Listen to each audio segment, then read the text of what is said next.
sarap ng hangin sa aming sliding door. Ayun. Ayun na po ang aming kortina. Hindi naman siya pang horror with music.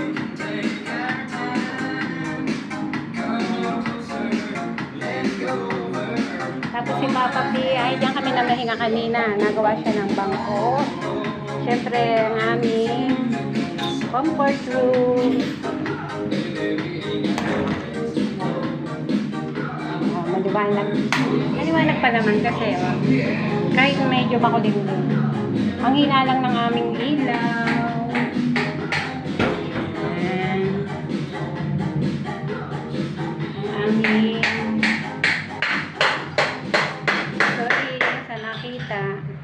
patay natin ang ilaw. So, kami ay magkakape ni Papa P.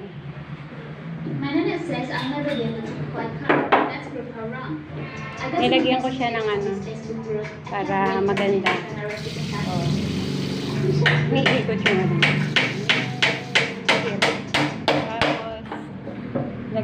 Tapos, nagpakulo ako ng tubig, akin ng kape.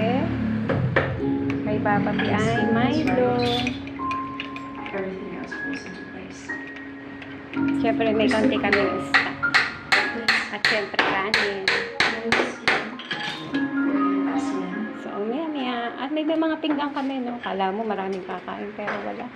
Konti lang. Kumbaga, pinugasan ko na lang. Terno niyan.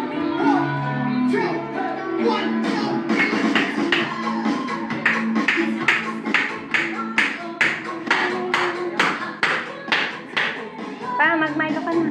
Kukunin ko lang rin tinapay. So, meron kaming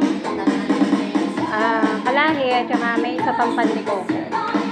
Kami aayusin ko yan. Mga kalat. So, dahil di pa kami nakakapag-cortina kasi ginagawa pa ni Papa P yung bangko para doon sa table.